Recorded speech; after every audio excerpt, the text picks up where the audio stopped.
여러분, 생강차 마시면 몸이 따뜻해지고 민트차를 마시면 시원해지는 거 다들 느껴보셨죠? 옛날부터 한의학 같은 데서는 약초를 뜨거운 성질, 차가운 성질 이렇게 나눠왔는데요. 오늘은 바로 이 오래된 지혜 속에 어떤 과학이 숨어 있는지 그 비밀을 한번 파헤쳐보려고 합니다. 네, 바로 이 질문. 도대체 뭐가 뜨거운 약초를 뜨겁게 만드는 걸까? 이게 오늘 우리가 풀어나갈 핵심 미스터리입니다. 이게 그냥 기분 탓? 그냥 느낌일까요? 아니면 우리 몸속 저 깊은 분자 수준에서 진짜로 뭔가 놀라운 일이 벌어지고 있는 걸까요? 사실 이게 그냥 재미있는 호기심에서 끝나는 문제가 아니에요. 지금 보시는 것처럼 전 세계 인구의 거의 5분의 1이 만성 통증으로 고생하고 있거든요. 그리고 그중 상당수가 온도 변화에 엄청 민감하게 반응하는 그런 통증을 겪고 있어요. 어쩌면 이 오래된 약초 분류법이 바로 이분들을 위한 새로운 치료법의 실마리가 될 수도 있지 않을까요?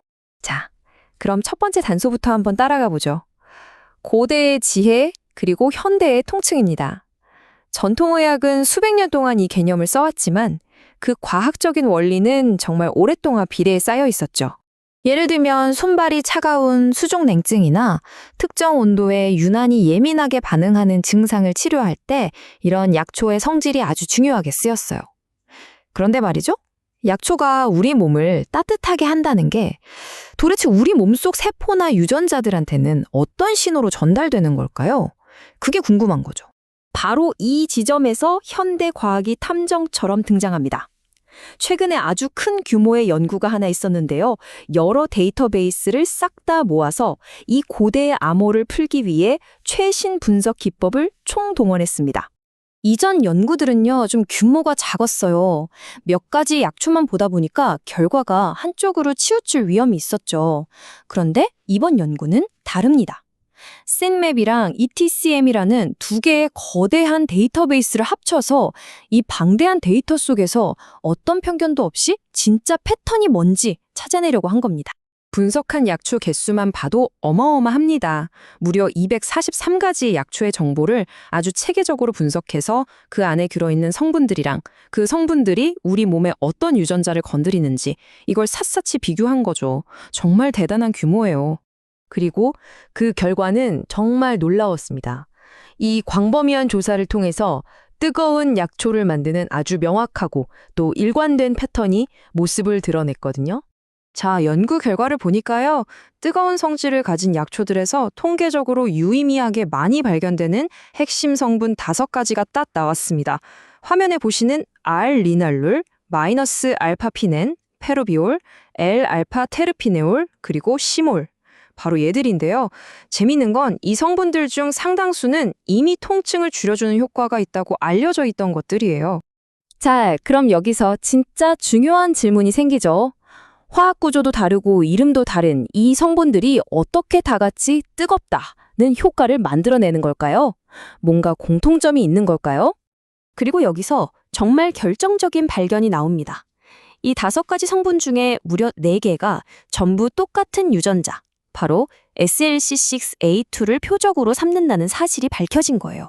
와, 이거 마치 각자 다른 길을 출발했는데 결국 하나의 목적지에서 만나는 것과 같죠.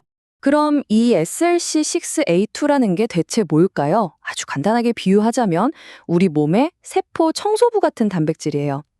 우리 몸을 흥분시키거나 각성시키고 또 통증 신호를 전달하는 노르에피네프린이라는 물질이 있거든요. 이 청소부가 바로 그 노르에피네프린을 싹 치워서 그 양을 조절하는 역할을 하는 거죠. 즉, 청소부의 활동을 조절해서 노르에피네프린의 효과를 컨트롤하는 겁니다. 그래서 핵심은 바로 이겁니다.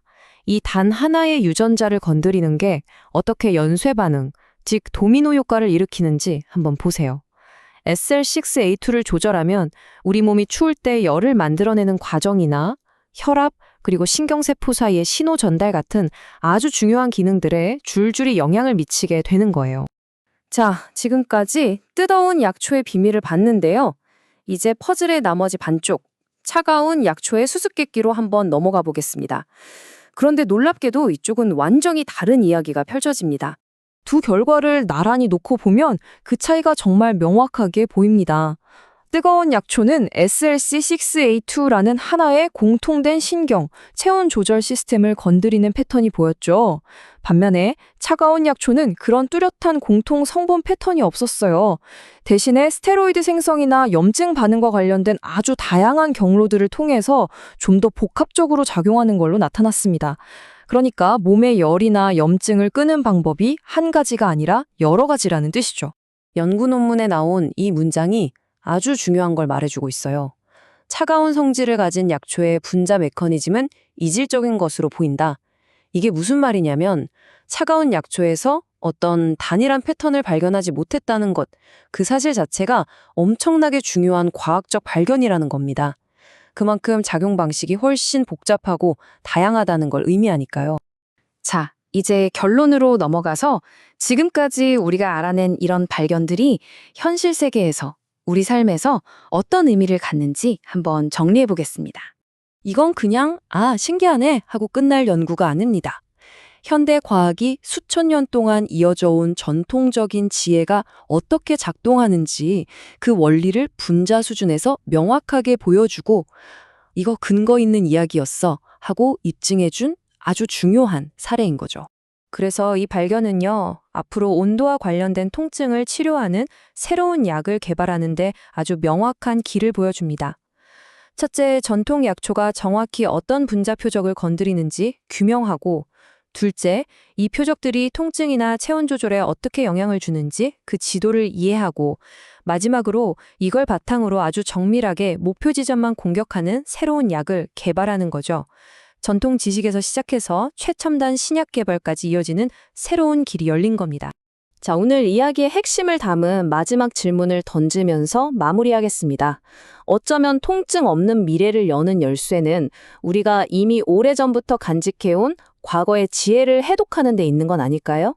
이 질문 한 번쯤 깊이 생각해 보시면 좋겠습니다.